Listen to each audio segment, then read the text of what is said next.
focar. Vamos lá. Vamos lá. Boa tarde a todos, obrigada pelo comparecimento, o retorno aí dos nossos encontros. Obrigado, Regina, por insistir aí para a gente conseguir conversar. Meu agradecimento especial, claro, para o Dr. Fábio. O Dr. Fábio, nosso colega, um especialista na área tributária, já divulgou muito na defesa e em consultoria para editoras, então ele entende as nossas dores e onde as coisas podem pegar para nós. Temos ouvido muito aí, muito se fala de alterações, de modificações, de revisões tributárias, e no fim, eu acho que é um momento muito importante para a gente poder ter aí esclarecimento, saber como são esses andamentos, da onde eles vêm e por quê, né? E quais cuidados talvez a gente tenha que tomar para conseguir seguir aí nas nossas editoras com as melhores respostas possíveis, né? Com os melhores procedimentos possíveis e os melhores resultados. Então, eu passo a palavra ao Dr. Fábio para que ele possa fazer a apresentação e que a gente possa aí ter uma conversa agradável sobre esse assunto que não é tão agradável, né? Mas, enfim, está relacionado a todas as empresas e é muito importante. Por favor, Dr. Fábio. Obrigado, Ward, obrigado, Regina, Juliana, obrigado pelo convite. Estou muito feliz de estar participando desse evento aqui com vocês. Peço a paciência de vocês, porque o tema ele é complexo, né? Ele é árduo, mas eu vou tentar, de todas as formas, ser bem objetivo e trazer para vocês um espectro, né? Uma contextualização do tema, que é um tema que vem de muito tempo. Eu desde que entrei na faculdade, em 93, já ouvia falar de reforma tributária. Então, e nunca se conseguiu, efetivamente, se reformar o nosso sistema, né? Então, não é algo que está sendo discutido só porque tem um governo novo, é algo que já está em pauta por muito tempo e pela complexidade do nosso país, que nunca se avança muito. Então, nós temos picotes, né, de reforma e... Vocês me escutam bem, né? Sim. Sim, escutamos sim. Tá Sim, ótimo. Doutor, escutamos. Então, é algo que não é como uma reforma administrativa, é muito mais complexo porque são muitos interesses, né? E eu diria interesses de 27 estados, 26 mais Distrito Federal, da União Federal e de mais de 5.500 municípios. Então, tudo que se dá é difícil de tirar, e quando se propõe uma forma de unificação, a gente tem ranger de dentes de todas as partes, né? Sempre alguém querendo mais, outros querendo que tirem menos e assim por diante.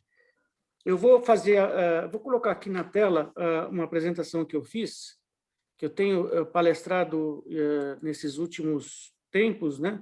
Não sei se vocês conseguem ver. Vocês conseguem ver? Ainda não. Está aparecendo ainda não, Ainda Fábio. Ainda não. Agora acho que vai. Foi. Ah, perfeito. Sim, agora sim. Eu, antes de começar, eu queria só alertar vocês. Eu estou falando de casa, ainda o escritório não reabriu, só em reuniões esporádicas, então eu conto com um staff aqui de pessoas que me ajudam, um de 9 anos, um de 3 e um de 4 patas. Então, se vocês escutarem coisas estranhas, me perdoem já antecipadamente. Tá? Bom, vamos lá, gente.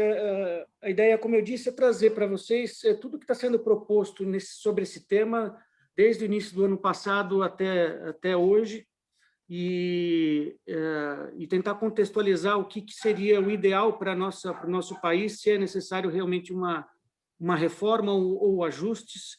Eu pretendo, antes de qualquer coisa, falar um pouco sobre essa questão de reforma tributária. Por que precisa ter uma reforma tributária? Porque o nosso sistema de direito, o sistema de direito tributário, ele é muito confuso, ele é muito complexo, como todo mundo já sabe. Então, sempre se pauta por esse tema para que se tenha uma simplificação, né?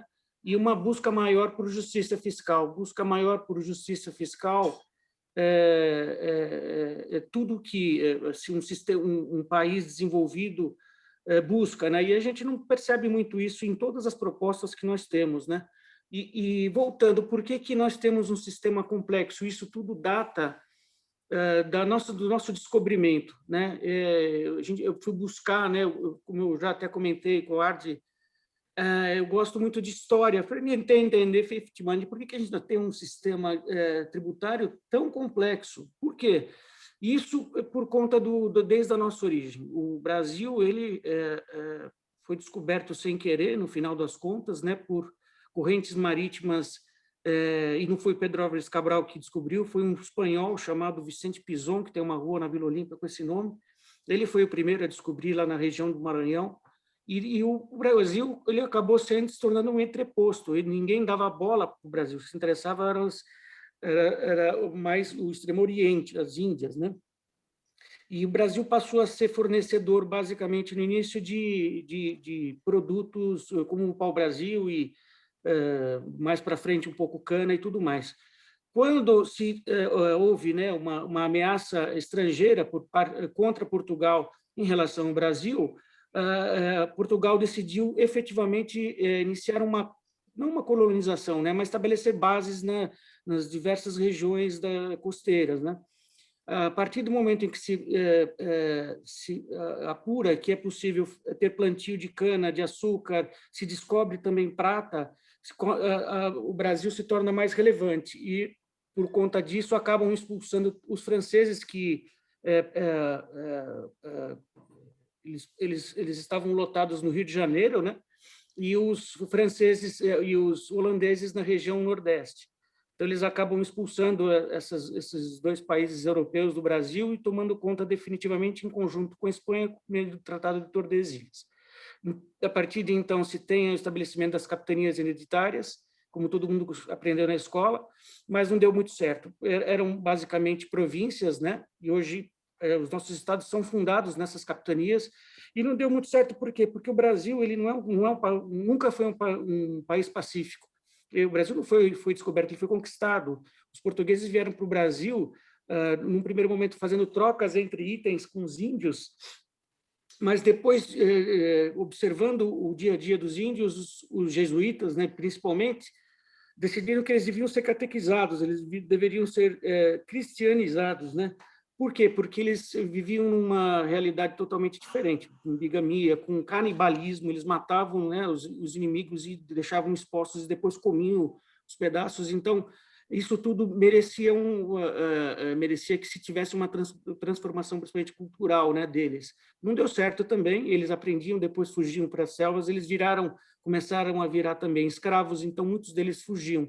Então, a única maneira de se controlar isso era através pelo que o próprio padre José de Anchieta comentou, pela espada.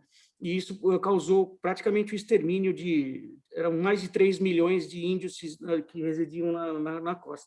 O problema é que, com o estabelecimento de cada uma das capitanias, que não eram propriedades de nobres portugueses, e sim concessão da coroa portuguesa, eles tinham por obrigação de desenvolver a localidade, com administração, com justiça, com... Desculpa que resolveu falar aqui. Com toda a estrutura, efetivamente, de uma sociedade. Não deram certo, e principalmente pelo terror que os índios impunham a eles. Então, a maioria dos que vieram para cá com os títulos, eles acabaram voltando para Portugal. E desde então veio um governo central, e esse totalizou, e aí começa, ele centrou todas as decisões do Brasil. E isso desagradou a todos que aqui residiam, sejam seus descendentes ou outros que também tinham a cessão do espaço. Em função disso também, o Brasil se tornou um país muito centralizado em um único poder, né? Então, já indo para... Eu falo bastante, às vezes eu acabo perdendo até o time, né?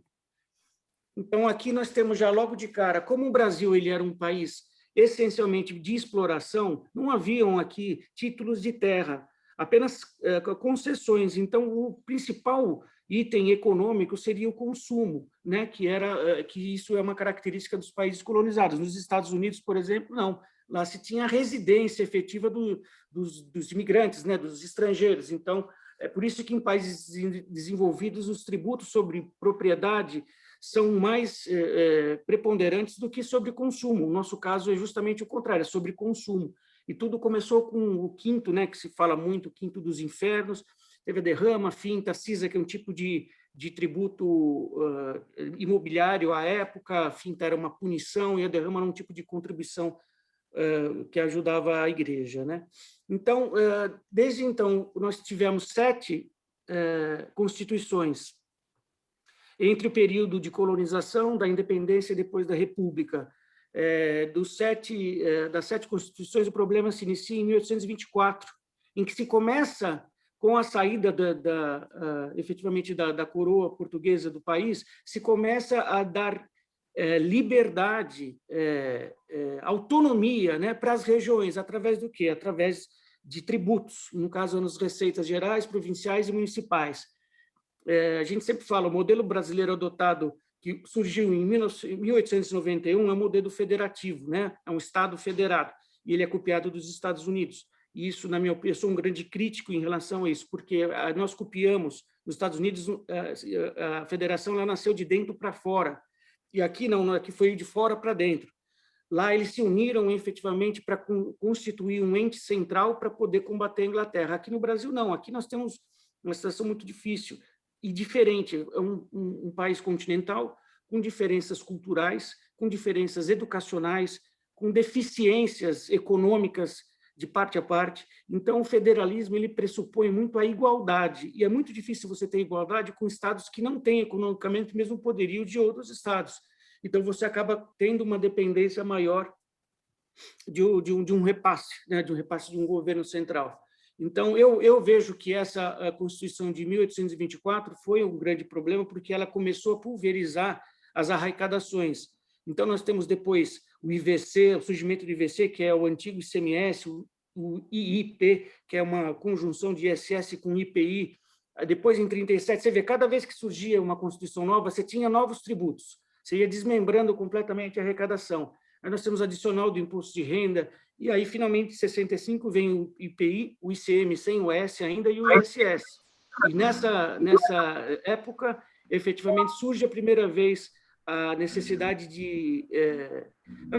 surge a ideia de se desonerar o papel, justamente para difundir a cultura, né? E mais para frente, em 67, quando surgiu o Código Tributário Nacional, nós temos na Constituição, então, a imunidade também para os livros, não só para o papel. E, por fim, a Constituição de 88, que é a atual. Tem alguém com... Um minuto, professor. Tem alguém com o som aberto? Eu queria pedir um favor das pessoas revisarem o som que está influenciando. Obrigada. Por favor. Então, apenas para concluir essa parte mais histórica, o Brasil ele é complexo porque ele sempre teve recalque em relação ao autoritarismo ou um poder central. Então, eu pulverizando vários tipos de tributos e dando competência para o recolhimento para vários estados, municípios e federação, eu tiro essa exclusividade de uma única força, um único poder recolher e decidir aonde vai investir mais ou menos, né? O problema é que a maioria dos países, dos estados, eles têm problemas de arrecadação, ou seja, pelo mercado ou por falta de investimentos e tudo mais, né? Então, o Brasil é um país muito complexo. O novelo tributário brasileiro, ele é o único no mundo que tem 5 tributos, né, sobre operação, que é o ICMS, IPI, PIS/COFINS e o ISS. Então, nós temos aí, nos outros países, um único tributo, que é o IVA, né, ou VAT, né? O VAT, depende muito dos estados. Aqui nós temos 5, então é muito complicado para explicar, inclusive, para empresas estrangeiras. E como você tem uma complexidade muito grande, né, nesse sistema tributário, tentando atender a todas as expectativas e solicitações, o que o grande empresário faz, os empresários em geral, ou até setorial, eles buscam algum tipo de release, né, algum tipo de facilitação para que o negócio deles se torne viável. Então, se inicia os vários regimes especiais de ICMS, que antes era dado somente para fins de nota fiscal e, de repente, vira uma arma, né, uma ferramenta de atração de investimentos. Então, nós temos aí, só para citar, suspensão, diferimento, isenção, redução de base e tudo mais. Nós temos os federais, CPI, de reporto e todos eles. Nós temos também setoriais, como lei de informática, para o setor agrícola, pesquisa e desenvolvimento, Zona Franca e outros mais, né? E como eu disse, a partir toda vez que se fala em alteração de legislação, a gente tem, goela abaixo, uma mudança que onera, né, o mercado como um todo. E eu cito algumas aqui que a gente entende que são mini-reformas que foram dadas ao longo dos tempos. O fim social, para os mais antigos, né, o fim social ele foi substituído, o fim social ele tinha uma alíquota que ia até 2%, né, de 0,5% até 2%, e foi substituído pela COFINS para 3%. Então, você já tem um aumento da carga logo de cara. Nós tivemos a IPMF, que se transformou na CPMF depois, o adicional estadual de imposto de renda, que era um absurdo, foi declarado inconstitucional. Surge o PIS/COFINS não cumulativo, que antes era 3,65 e passa a ser 9,25. Então, não sei de onde tiraram essa alíquota, qual é a base econômica, o estudo que foi efetuado para chegar a essa alíquota.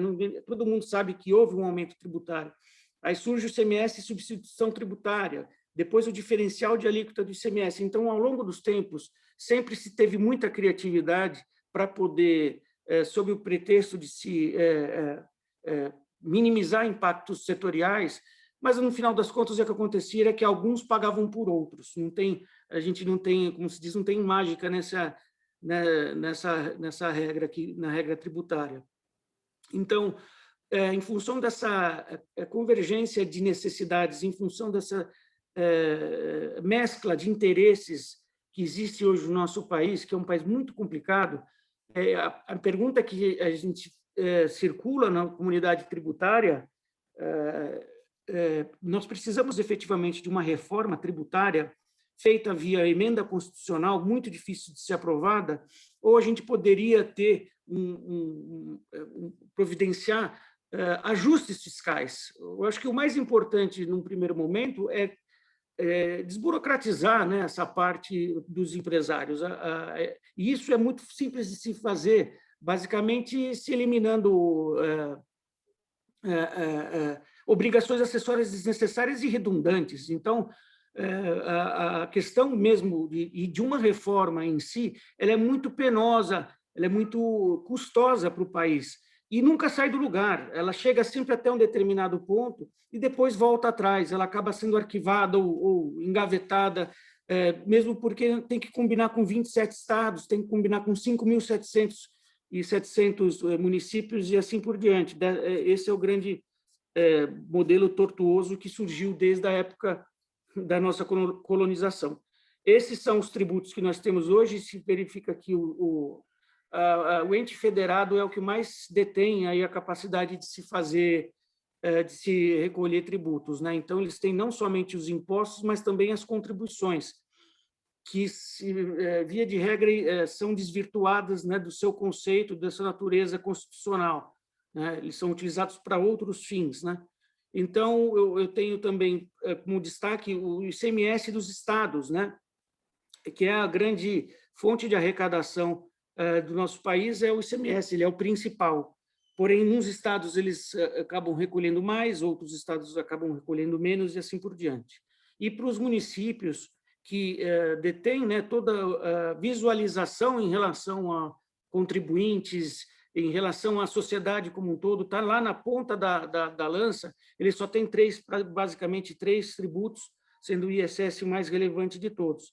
Então, a gente entende que houve uma inversão, né, por conta dessa falha de se dar total, né, do nosso modelo atual, de se dar uma capacidade de arrecadação muito maior para um único ente, que é a União Federal. E enquanto os municípios, por exemplo, como acontece nos Estados Unidos, por que lá as ruas são limpas, por que lá está tudo cortado? Os municípios eles detêm muito mais capacidade do que se comparado aqui com o Brasil, né?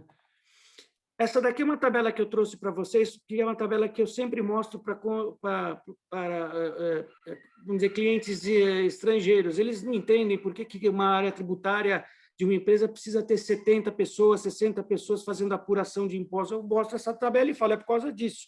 São os tributos hoje existentes no Brasil, são impostos, taxas, contribuições, tarifas e tudo mais que se tem no Brasil. Então, nós temos quase 100 tipos de obrigações acessórias diferentes. Então, é um país muito difícil de se fazer.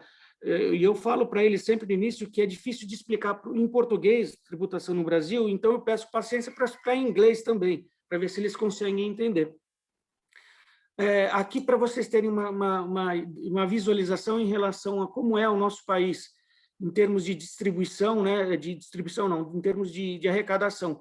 Entre renda, imposto de renda, né, tributação sobre renda e rendimentos, nós temos 20% no total e 20% sobre a previdência. E no consumo ele é disparado, né, o que mais afeta, né, e por isso que recebe o nosso sistema recebe o apelido de sistema regressivo, né, porque o consumo deveria ser menor do que renda e previdência. E nós temos aqui propriedade, tá vendo? Tributação sobre grandes patrimônios, nós temos somente 4%. Essa é a nossa característica, é a característica de muitos países subdesenvolvidos.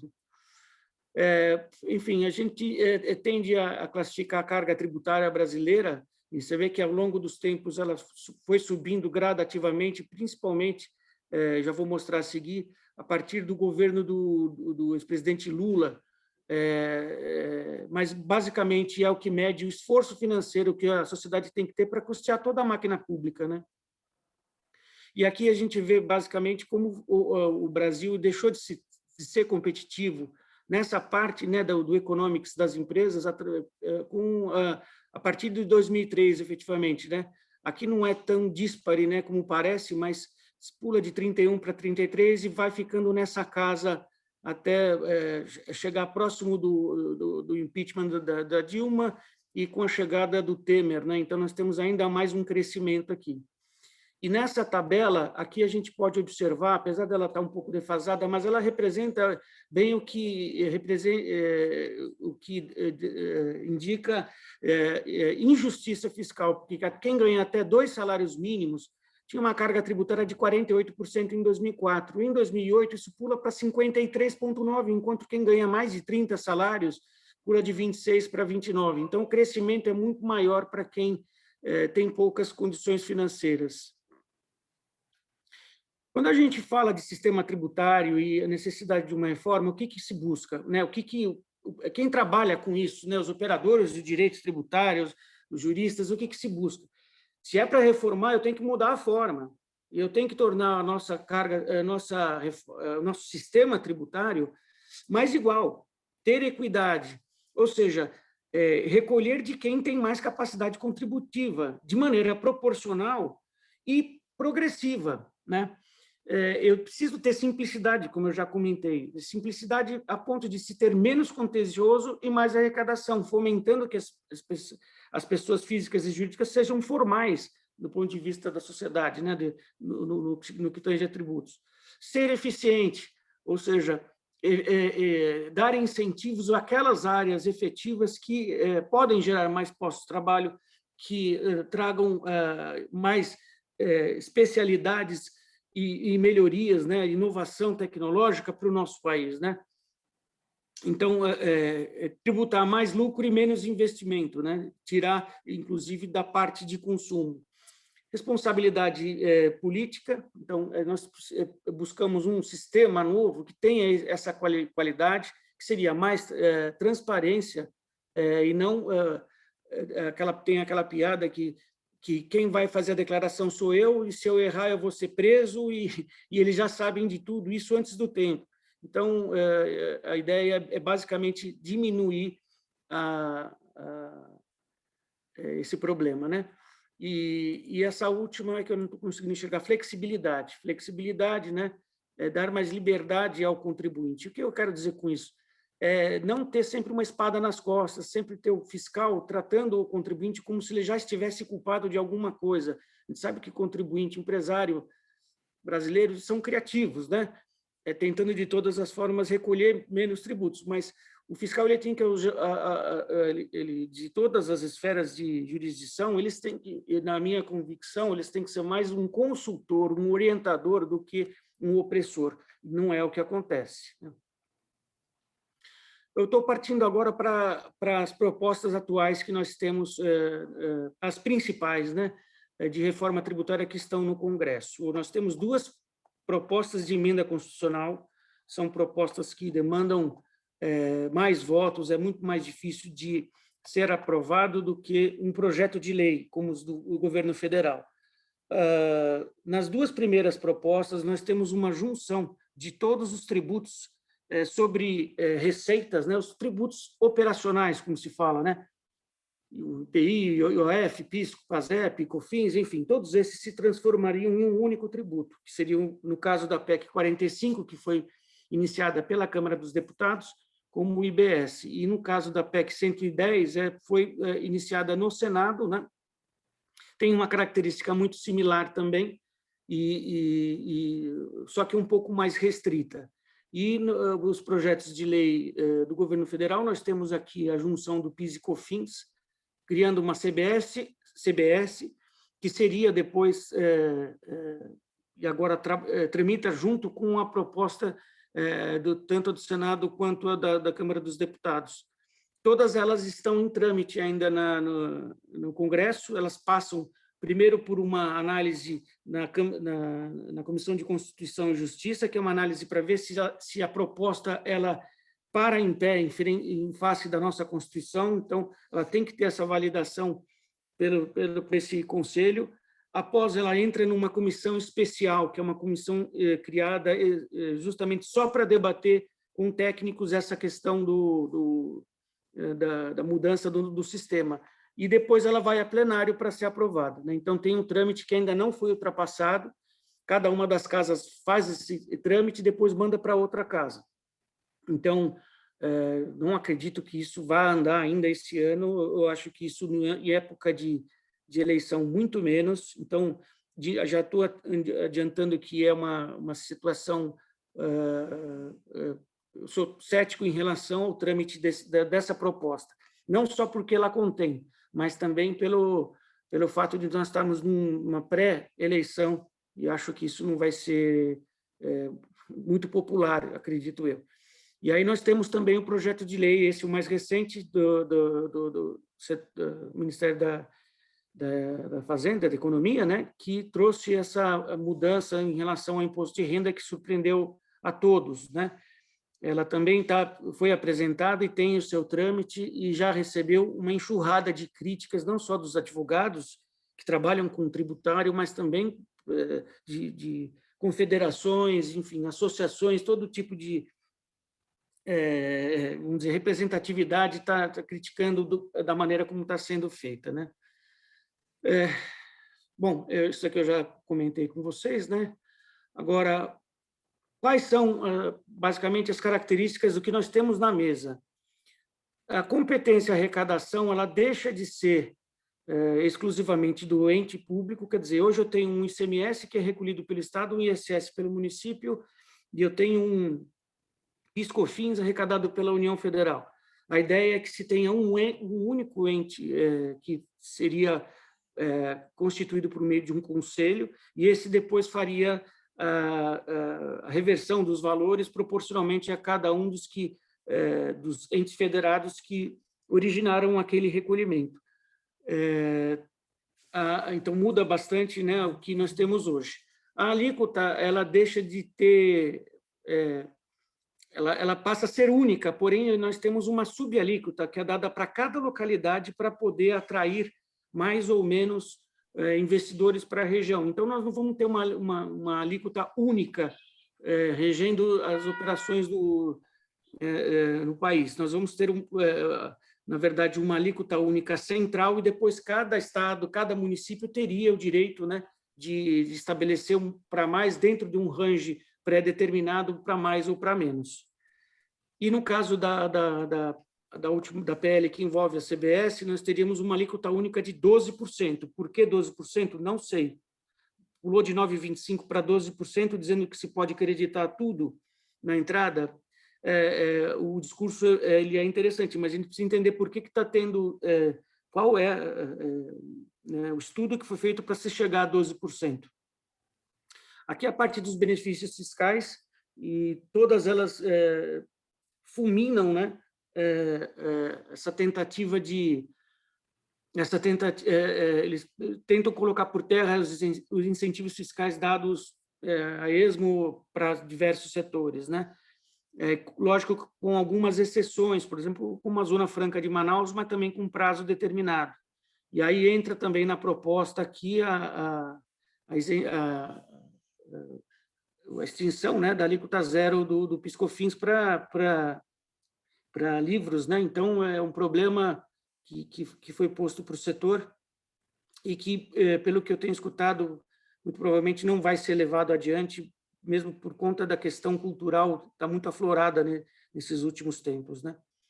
E uma outra característica é a transição do sistema, quer dizer, todas as propostas não seriam feitas de um dia para a noite, haveria um período em que seria percorrido até que se tivesse a troca total do ICMS, IPI e PiscoFins por um tributo chamado IBS, que seria o novo e único tributo sobre receitas, né, sobre as operações das empresas.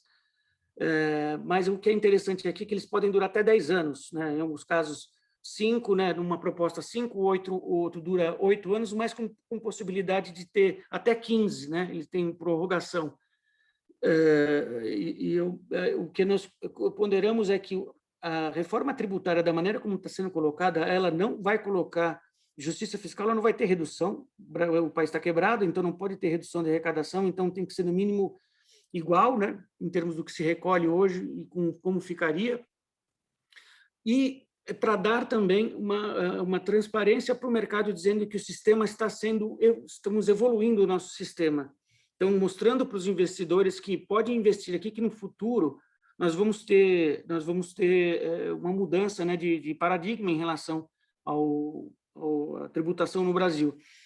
E eu recebi muita pergunta de pessoas que trabalham na área fiscal, principalmente, poxa, eu vou perder meu emprego. Você não vai perder emprego pelo menos por 10 anos.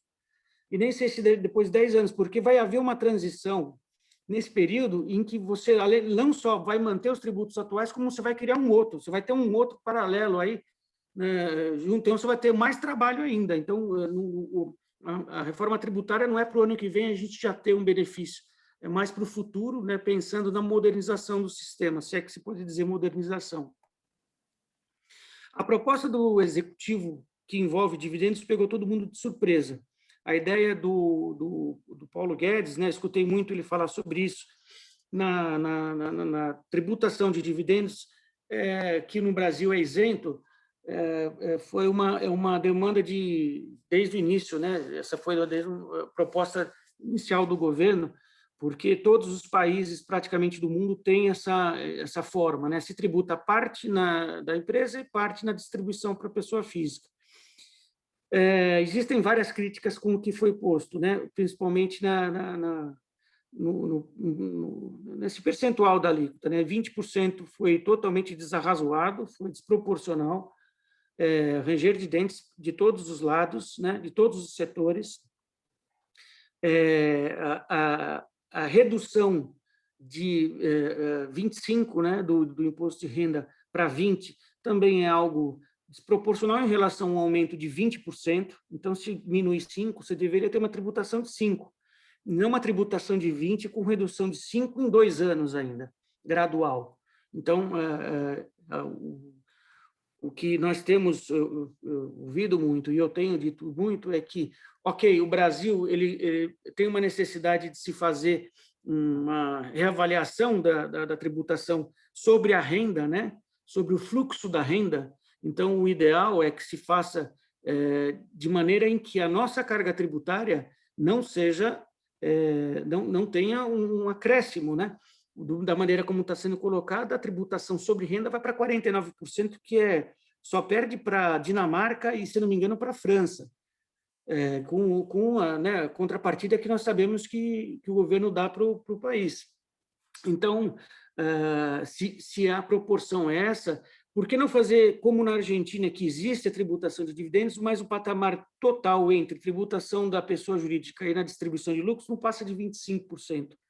Como é que você pode querer implementar uma nova sistemática indo para 49%? Isso é um verdadeiro absurdo e, fatalmente, vai gerar judicialização do tema. Confisco, né? Princípio do não confisco, princípio inclusive vai contra as questões da OCDE, que tanto o Brasil quer entrar. A OCDE tem por uma média de carga dessa parte do imposto de renda, efetivamente, de 21%. Então, você fazer esse tipo de mudança nesse momento é um verdadeiro absurdo, mesmo porque isso levaria, né, as empresas a fazer todo tipo de formato, né, que visa distribuição disfarçada de lucro, como existia no passado e acabou sendo mitigado, né, com essa isenção que existe até hoje dos dividendos. Aí, entrando na questão da apuração dos lucros, nós temos, então, como eu disse, uma redução da alíquota da IRPJ de 25 para 29, mantendo-se os 9 da CSL, a extinção do regime de pagamentos de antecipações mensais, né, como se é feita hoje nos moldes do lucro presumido, então se manteria somente a apuração trimestral, o que também é algo, para algumas empresas, principalmente as empresas que têm prejuízo, é algo problemático, pois após o terceiro trimestre, o prejuízo ele se esvai, ele não é carregado para o período subsequente. A utilização da trava dos 30% da absorção, ele não vai se aplicar, como eu disse, nos trimestres posteriores. A extinção da dedutibilidade da JCP, do pagamento de juros sobre capital próprio aos sócios, mas mantendo a tributação como ela é hoje. Né? Tributação de estoques de lucros não distribuídos, ou seja, eu já recebi várias consultas de empresas me perguntando, eu tenho uma projeção de lucros em 2021 e eu pretendo fazer a distribuição desse lucro antes da virada do ano. Mas a própria legislação, a proposta de lei, ela já trata de que não é possível, você tem que ser efetivamente tributado. E, por fim, aqui nas operações de M&A, né, nas operações de aquisição de empresas, nós temos aí uma restrição a um dos benefícios, que era a possibilidade de dedutibilidade da despesa do ágio, né, que foi incorrido nessa operação. Do ponto de vista da pessoa física, nós temos aí uma leve correção da tabela, né, para 2.500, que é foi muito tímida, né, porque não corrigir a tabela do imposto de renda, tendo em vista a nossa inflação, que sempre ocorreu, significa que todo mundo está pagando mais imposto, né, principalmente os que ganham menos. Então, pelos estudos que foram feitos, o ideal é que o valor tivesse sido elevado para R$4.000 como o teto para isenção da tabela, né? Mas isso não ocorreu, foi 2.500. E também a possibilidade aí, a extinção do desconto simplificado, né? Da apresentação da declaração pela via do desconto simplificado. Então, fatalmente também vai haver um incremento no recolhimento da pessoa física. Para o setor imobiliário foi trágico essa proposta, porque praticamente acaba com os fundos imobiliários, né, que existem e são oferecidos por várias empresas aí entidades financeiras e tudo mais, né, já que se tira a isenção e aplica a alíquota de 15%. Se tem também, no caso da sociedade em conta de participação, que são os modelos adotados para vários empreendimentos, principalmente loteamento, né, é feito nessa modalidade, ele acaba tendo que adotar o mesmo regime de tributação do ostensivo. Em geral, ele é uma empresa grande que efetua a própria construção, acaba sendo lucro real. Então, você teria antes a possibilidade de apurar pelo lucro presumido e já não pode mais, não poderia mais, né? E, enfim, todos os investimentos financeiros, bancários, né, de fundos, eles passam a não mais flutuar para baixo ou para cima, eles passam a ter aqui no caso do mercado financeiro, uma alíquota praticamente para todos de 15%. E foram extintas diversas outras isenções que existiam, somente algumas poucas ficaram ainda vigentes, como poupança e letras hipotecárias. Esse basicamente é o resumo do que nós recebemos do governo federal para o imposto de renda, que, lembrando, a proposta do governo federal ela é fatiada, né? Ela nunca é uma proposta, ela é uma proposta única, como foi feita pelo Congresso, pelo Senado e pela Câmara dos Deputados. Bom, as próximas fases do governo seria fazer uma reformulação do IPI, ele, na verdade, seria praticamente extinguiu o IPI com a criação do imposto seletivo, o IS, para atividades pontuais, ou setores pontuais, como cigarro, bebidas e tudo mais. O IOF também, junto com o salário de educação, incide com combustíveis, ter uma redução ou a própria extinção, né? A própria extinção desses tributos. Uma das fases também que é muito aguardada é a redução dos tributos incidentes sobre a folha, então de 20% se fala em 18%, também muito tímido, ou 15%, mas a proposta seria reduzir aí essa questão do INSS e da própria contribuição de terceiros, né? As contribuições de terceiros, elas foram julgadas agora recentemente pelo Supremo Tribunal Federal, declarando que elas são constitucionais. Então, esse foi um alívio, né, para as entidades do Sistema S. Porém, ainda tem uma outra decisão que vai acontecer e está marcada talvez para esse ano, que envolve o que for superior a 20 salários, esses tributos não podem incidir. Bom, e ainda por fim, aqui temos uma das últimas fases, a criação do imposto sobre transações digitais, né? Esse é um tributo muito questionável, ele, na verdade, não é um tributo sobre um dado setor ou algo nesse sentido, é sobre as principais big techs que nós temos, né, operando no Brasil, só que elas já são tributadas por outras exações, né? Então, isso seria mais bis in idem e que provavelmente vai gerar muita discussão jurídica sobre o tema. O que é importante a gente também destacar é que o governo federal já descumpriu o prazo prometido para envio dessas propostas fatiadas, né? Sempre se planeja entregar num dado momento, se faz testes por via de imprensa ou por divulgação, né, de mídias sociais, e se tenta pegar a temperatura de se vai ser bem recepcionado ou não. Então, sempre se volta atrás, acaba reformulando e acaba tendo um atraso. O sistema atual, ele é um sistema perverso, ele é um sistema complexo, ele, em todos os tributos, eles têm uma deficiência,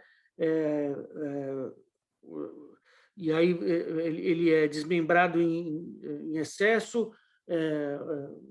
O ICMS talvez um dos casos mais emblemáticos, pois ele tributa pobre e rico da mesma forma, exatamente a mesma forma. Então, ele é o grande causador da regressividade do nosso sistema, né? Então, o INSS é outro tributo odioso, já que ele pune, né, quem pretende fazer contratações. Então, é um tributo que vai em descompasso, efetivamente, é o que se prega como justiça social. O ISS é um causador de conflito de competência, né, que é a famosa guerra fiscal. Cada município quer tributar aquele serviço, independente de o prestador estar num lugar ou no outro. O PIS/COFINS, existe um problema muito grave em relação à possibilidade de tomada de créditos, quer dizer, o fisco sempre desconsidera toda e qualquer compra como sendo creditável. E o imposto de renda e a contribuição social também, ele é um tributo muito oneroso, se comparado aos demais países, né, dos países mais desenvolvidos ou aqueles no mesmo patamar do Brasil, né? No caso da proposta, né, o que se pensa é mesmo a redução de toda a burocracia, como eu já comentei, né, a redução de discussões judiciais, simplificação das obrigações acessórias, ter uma alíquota única. Como eu disse, é um desafio trabalhar com tributário, pois a gente tem que acompanhar quase 6.000 legislações diariamente. A gente não tem como... tem que ter um suporte muito grande para poder ter um acompanhamento e não sofrer autuações por não estar em conformidade com o que diz a norma tributária. Então, a ideia mesmo é ter uma centralização nos modos em que ocorre com o Simples Nacional. Ele funcionou bem, apesar de todas as críticas em relação ao conflito, né, ao vício de inconstitucionalidade pela capacidade contributiva e pela capacidade da arrecadação que é prevista na Constituição. Mas esse é o modelo de sumir toda essa sopa de letras num único tributo, mas tem que combinar com os russos, né? Não vai ser algo fácil para poder se fazer de um dia para a noite. Bom, aqui comentários gerais. A gente tem aí, com essa proposta, então, do governo federal, uma possível judicialização inevitável, eu diria até, em relação a essa questão do DDL, né, da tributação excessiva sobre os dividendos. A proposta inicial era a eliminação da própria CSL, porém a CSL, como uma contribuição, ela não é matéria de divisão com estados e municípios, como os impostos são. Então, é de interesse do governo federal manter todas as contribuições, porque daí o recolhimento fica todo concentrado no ente federado, sem necessidade, conforme a nossa Constituição prevê, de fazer, né, as distribuições, né, e repartições com os outros entes. No caso do imposto de renda da pessoa física, tem um pequeno aumento, como eu já comentei, dessa base de isenção, né? Porém, nós vamos ter aí um problema com a eliminação das deduções, né? Inclusive com a eliminação da própria formato de declaração simplificada da declaração de imposto de renda. Os tributos indiretos, então, nós temos essa junção, simplificação no conceito de insumos, reduz a injustiça por somente alguns nichos importantes terem a possibilidade de contratar um advogado, consultor, de pleitear no governo um regime especial direcionado, unificado para ele, ou para o setor, ou para ele próprio. E também tem aqui essa grande complexidade na transição do regime. Primeiro, a ideia inicial eu preciso reduzir esse monstro, mas, na verdade, durante, no mínimo, 10 anos, eu vou agravar, né, a sua complexidade. E, por fim, aqui, no caso dos incentivos fiscais, é matéria ainda para muita discussão. Você vê, gente, é muita coisa para ser debatida, né? São muitos interesses, são muitos assuntos. Ninguém quer perder, né? Ninguém quer perder o que se tem garantido. No caso dos livros, do papel, de tudo mais, é uma garantia constitucional, né? É uma norma imunizante que flexibiliza, né? Que dá a garantia para que as empresas tenham esse fomento para que a cultura, né, a educação, elas sejam fomentadas. Então, eliminar o 0% de PIS/COFINS para esse setor, no meu modo de ver, configura uma grave violação às garantias fundamentais previstas na Constituição. Então, como o PIS/COFINS pode ser ditado por uma lei ordinária, a gente entende que essa lei ordinária ela segue, da maneira como está na regra de 2004, ela segue efetivamente o que diz a Constituição no artigo 150, sobre a área de livros, e não só livro papel, mas todo tipo de formato que transmita conhecimento. Então, eu acho que tem muita coisa para ser debatida ainda nessa questão da reforma tributária. Aqui nós temos como foi o andamento desde o ano passado até pouco tempo atrás. Nós temos aí todas as datas previstas foram descumpridas, dada a sua, né, a complexidade desde o nosso sistema como um todo. A audiência pública, parece que ninguém escuta o que é dito nessas audiências públicas. Tanto que uma das reformas tributárias que foi colocada foi por um economista e um administrador. A gente não tem tributarista, contadores, pessoas do meio debatendo isso a fundo com economistas, administrador ou enfim, pessoas que não são do meio, efetivamente. Isso é um grande problema. Então, nós temos aqui todas as datas do que ocorreu até hoje, e aqui eu trago para vocês uma pesquisa interessante que eu recebi da XP, como está a percepção do Congresso em relação à aprovação dos diversos temas no Congresso. A percepção aqui ela é maior em relação à reforma tributária. A pessoa está bem otimista, mais de 55% aqui, 56% entendem que vai passar uma reforma. Aqui tem o Renda Brasil, aí vai diminuindo, né? Pacto Federativo, que é a melhora da distribuição dos tributos, PEC emergencial, marco regulatório aqui de gás, cabotagem, ferrovias, isso já está andando. Recuperação da nova, vamos dizer, nova mudança no que tange a recuperação judicial, as regras que envolvem recuperação judicial. Aí nós temos aqui a independência do Banco Central, que já foi aprovado, mas estão querendo revogar. Tem a privatização da Eletrobras, também já andou. Então, é mais aqui uma medida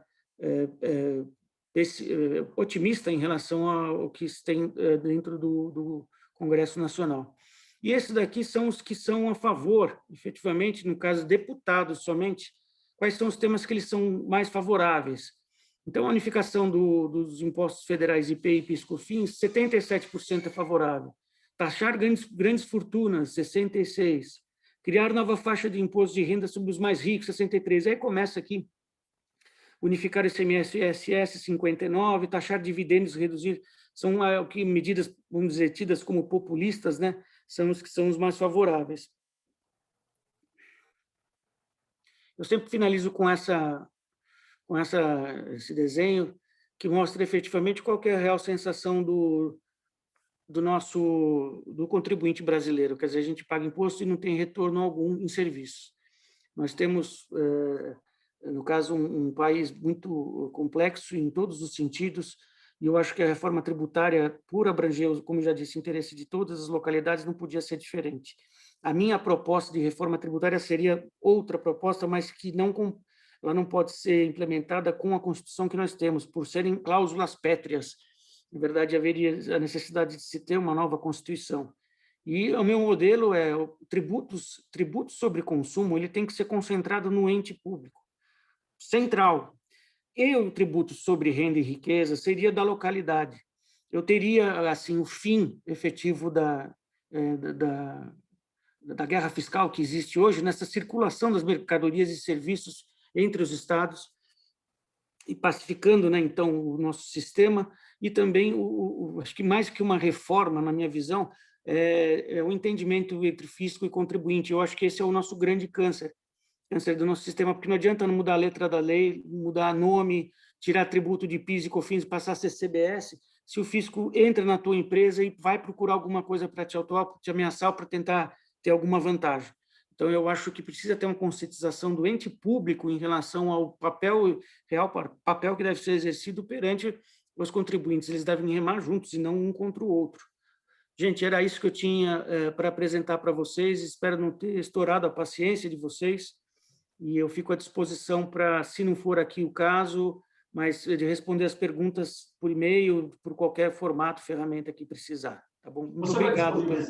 Você vai disponibilizar essa apresentação para os inscritos, de alguma forma? Sim. Eu vou encaminhar. Eu vejo com a Regina e a gente encaminha, sim.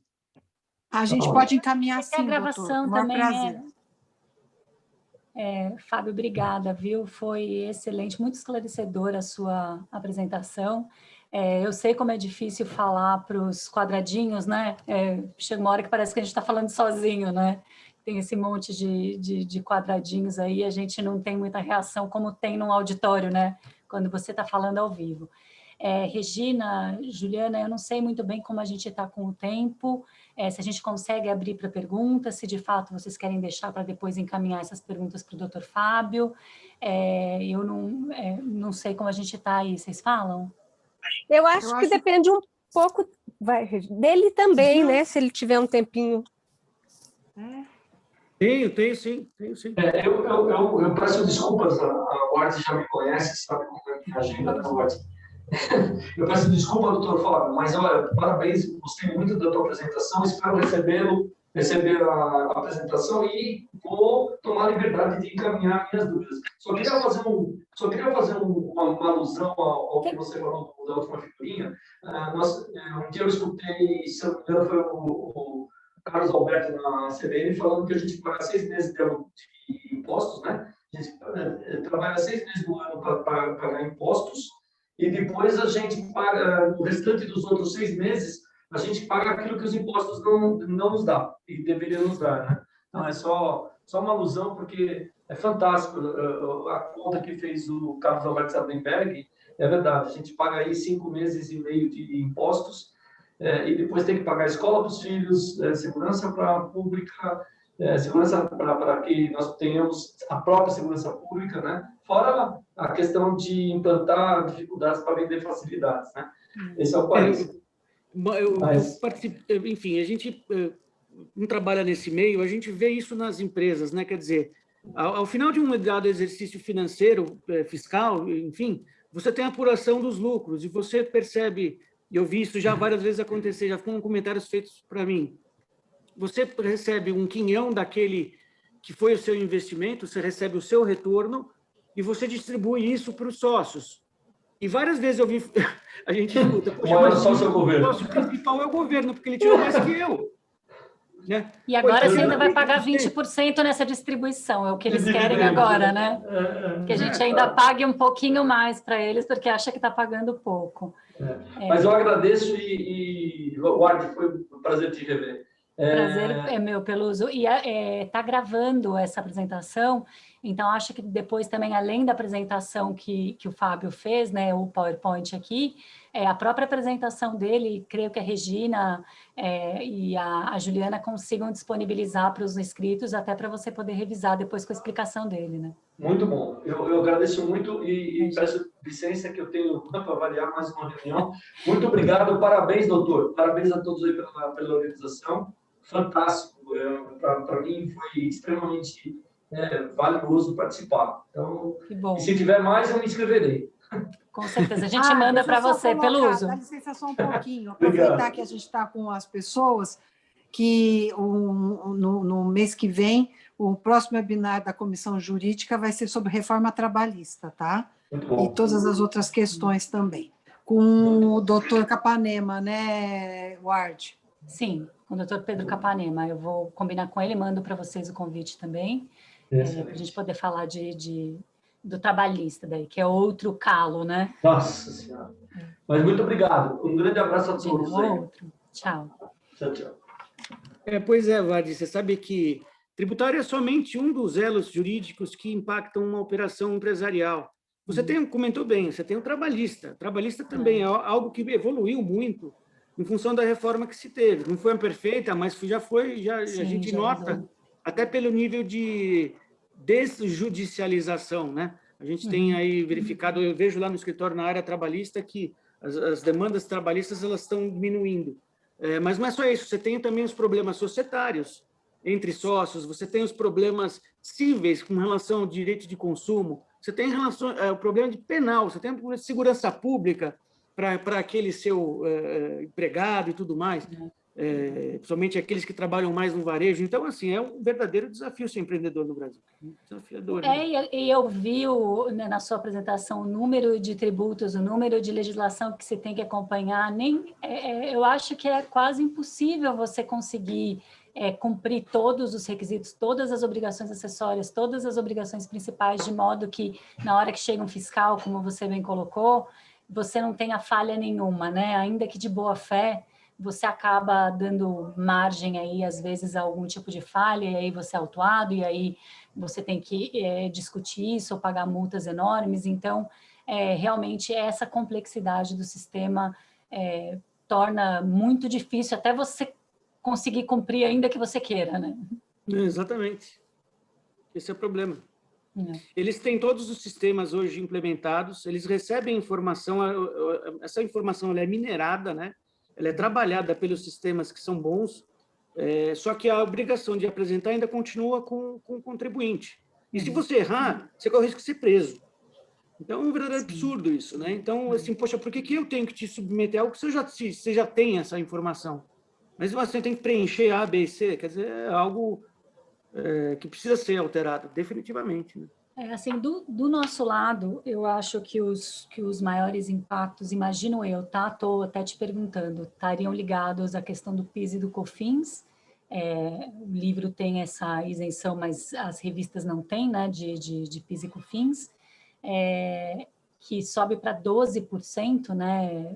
Acho que, se de fato subir, oneraria muito o nosso setor, e qualquer tipo de medida que tirasse ou que mexesse na questão da imunidade do papel, né? que eu nem sei se isso está em alguma... Não sei se naquela PEC 45 tinha algo a esse respeito, não sei como está hoje. Até aproveito para te perguntar isso. Não está, é só o PIS/COFINS mesmo, pelo projeto de lei, né? Que não tem diferenciação, né, Fábio? Para nenhum setor, seria 12 para todo mundo. Essa é a proposta. É isso que a alegação do Paulo Guedes foi... Eu gosto muito do trabalho dele, mas a alegação nesse sentido é que o livro ele é livro para consumo de gente rica, então pode pagar, porque vai ter repasse no preço, fatalmente. Não vai, né? Então você tem aí um desestímulo para reduzir preço de produtos que são essenciais, como disse, a garantia constitucional, né? Garantia fundamental, inclusive, da população ter acesso à cultura, ter acesso ao ensinamento. Isso vai de encontro ao que se tem hoje, né, no nosso sistema. Né? Alguém mais gostaria de fazer alguma pergunta? Acho que não. Acho que a gente encerra, então. Regina, Juliana, algo para encerrar? Sim, claro. Doutor Fábio, nosso grande agradecimento ao senhor, de fato foi de grande ajuda, valia, esclarecimento e orientação. O senhor conseguiu transformar um tema que para as pessoas normalmente é árduo em uma aula gostosa. É verdade. Imagina, foi muito bom estar aqui com vocês, gente. Eu agradeço bastante pela atenção, pela oportunidade, aí pela disponibilização dessa ferramenta para estar junto de vocês. O que precisar, qualquer tema tributário, é só vocês me ligarem que a gente volta e faz uma nova rodada de debates. Ótimo, muito obrigada, Fábio. Legal. Obrigada. Tá bom, gente. Muito obrigada. Então a gente encerra. E obrigada a todo mundo que participou. Obrigada a todo mundo, sim. Tá bom, tchau. Um Boa abraço a tarde todos. para você. Tchau, muito gente. obrigada. Um abraço. Tchau. Tchau, obrigada.